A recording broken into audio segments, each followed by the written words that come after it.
Hello guys, uyu munsi tugiye kuganira ku kantu kamwe, ku kintu kimwe, ikintu kigenda gitrendinga hirya no hino ku isi. Tujya twumva abantu ngo bagiye kongeresha amabuno, ngo bagiye kongeresha amata yabo kugira ngo barusheho kugaragara neza.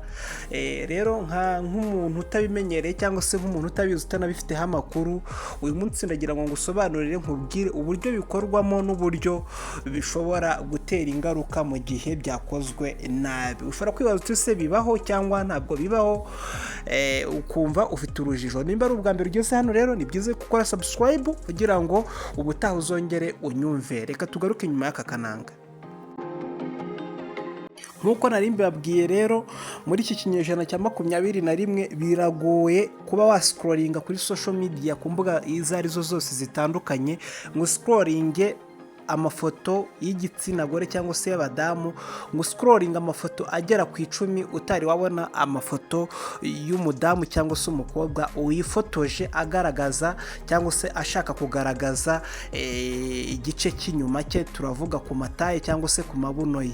Ese nukubera iki abantu benshi cyane b'igitsina gore batwarwa no gushaka kugaragaza imyanya y'ibanga yabo? Nibyo tugiye kuganiraho rero, turebe uburyo icyo gikorwa n'uburyo gishobora gutera uwagikoresheje kikamushyira mu kaga. N'uburyo bubiri babikoramo cyangwa se abaganga b'inzobere n'uburyo bubiri bashobora kuba babikoramo. Uburyo bwa mbere ni uburyo bwitwa Brazilian boots lift. Ntabwo ndi bubisobanure cyane, ni mu magambo magufi BBL. Ni ukuvuga ngo ubu ni uburyo bwa mbere abadamu bashobora kongererwa amataye bakoresheje ibinure. Bashobora gukoresha ibinure byawe cyangwa se ibinure bivuye mu wundi muntu. Ese ubu buryo bukorwa gute? Ni uburyo bafata ibinure byawe, bagafata igice kiriho ibinure byinshi cyane, urugero nko kunda, ku mugongo cyangwa se ahandi hantu hose hashobora kuba hari ibinure ku mubiri wawe, ni wowe uhazi, bakabivomamo. Bamara kubivomamo bya binure bakajya ku mataye yawe cyangwa se bakajya aho wifuza ko haba hanini, bagafata cya kinure, bya binure bakajya babiteramo bakoresheje uburyo inshinge zabugenewe nk'uko nari mbibabwiye. Ubwo buryo rero abahanga bavuga ko ari uburyo bwiza bwizewe ugereranyije n'ubundi bwitwa boots implant. Iyo bavuze boots rero ujya wumva ko ari buttocks cyangwa se ujya wumva ko ari amataye. Ni ukuvuga ngo ubu ni uburyo bwiza. Abashakashatsi bavuga ko risike zo kuba wagira ama infection ari nkeya, kuko akenshi bakoresha igice cy'umubiri wawe. Gusa none bakavuga ko bishobora gutera ama infection mu gihe bibaye ngombwa yuko bakura ibinure ku wundi muntu. Ku bantu badasanzwe bagira ibinure, bashobora gufata ibinure by'undi muntu akaba ari byo bifashisha, ariko abahanga none bakavuga ko icyo gihe umuntu ashobora kugira risike zo kugira ama infection. Ikindi, mu gihe bari kugutera ibyo binure, hashobora kubaho ko batera ibinure ahantu hamwe bakahatera byinshi ugereranyije n'ibyo bateye ku rundi ruhande. Icyo gihe iyo umaze kumenyera cyangwa se iyo hari kugenda hakirana bya binure birushaho kugenda bibyimba hahandi babiteye, hamwe hashobora kubyimba hakaba hanini ugereranyije n'ahandi, ugasanga nyine amabuno cyangwa se amataye y'umuntu ntabwo aringaniye, cyangwa se akamera nk'umuntu washyize ikintu mu mufuka kandi ari bya binure byakuze, bimwe bikaba binini ibindi bikaba bigufi, cyangwa se hamwe hakaba hanini ahandi hakaba hato. Gutyo amataye ya y'umukiriya cyangwa se y'uwo muntu agiye gukoresha amabuno ntaze kuba yagira gute, ntaze kuba yaringanira. Ikindi bavuga ko muri complication cyangwa se nkurikizi zabyo, nanone barakubwira ko ibi bintu bishobora gutera ikibazo cyangwa se DVT, indwara hitwa DVT, deep vein thrombosis. Ni ukuvuga ngo bya binure bishobora gucikwa bikava ntibijye mu nyama, bikaba byakigira mu mitsi itwara amaraso. Ibinure rero iyo byagiye mu mitsi itwara amaraso, iyo bigeze ku bihaha cyangwa se ku mutima, bishobora gutera ibindi bibazo bikomeye cyane, bishobora no kukuviramo icyo bita urupfu. Ikindi nanone ukwiye kumenya ku muntu wakoresheje iyi Brazilian boots lifting cyangwa se lip sanction.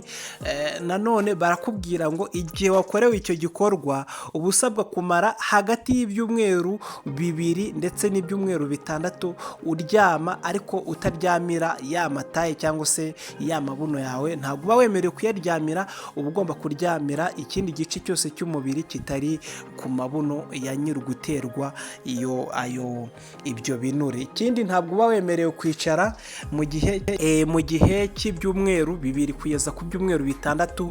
Ntabwo uba wemerewe kwicara ahantu hariho hose, haba hari umusego cyangwa atari umusego. Ubwo urumva ko niyo mpamvu bavuga ngo umuhanzi wagiye wagiye gukoresha iyo surgery ntabwo ushobora kubiyoberwa, kubera ko ahita amara igihe kirekire atagaragara mu ruhame, yabaho abo bari basanzwe basangira nabo bari basanzwe bashyikirana, bamara igihe kirekire badahura kubera ko abatarakira neza.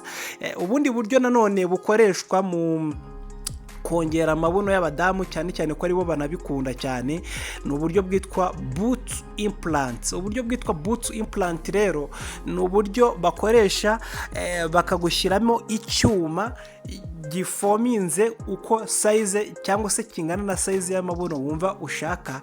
Ni icyuma cyangwa se igikoresho cyitwa silicone, basanzwe babwitwa silicone implants. Bagushyiramo ako gakoresho kagashepinga cyangwa se kagatuma ikibuno cyangwa se amataye y'umukiriya y'uwifuza ko bamwongerera amabuno aba manini, ariko urumva ko bamushyiramo igikoresho gishobora kumaramo igihe runaka kikaba cyasimburwa cyangwa kikaba cyagira gute cyavanwamo.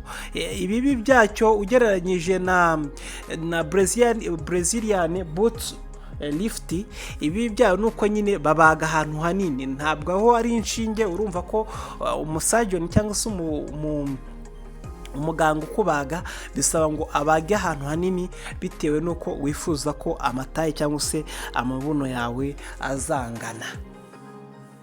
Nanone bakavuga ko harimo high risk of infection, kubera ko ushobora kugira ama infection, kubera ko nyine urumva ko babaza ahantu hanini ku mubiri wawe, biroroha ko microbes cyangwa se mu gihe utitaweho n'abaganga ushobora kugira ibyago byo kuba wagira ama infection mu gihe utakurikiranye icyo gisebe cyawe kugeza igihe kizakirira. Nanone bakugira inama yo ko ugomba kumara ibyumweru hagati ya 2 ndetse n'ibyumweru bigera mu 8 utagira gute utabasha kwicara cyangwa se ngo naryamire igice kigana ku mataye cyangwa se ku mabuno y'umukiriya cyangwa se y'uwo muntu wagiye kongeresha ayo mabuno. Nimba ari ubwa mbere ugeze hano, ni byiza gukora subscribe kugira ngo inkuru n'ibiganiro byacu byose bijye bikugeraho ku gihe. Nge nitwereke wacu.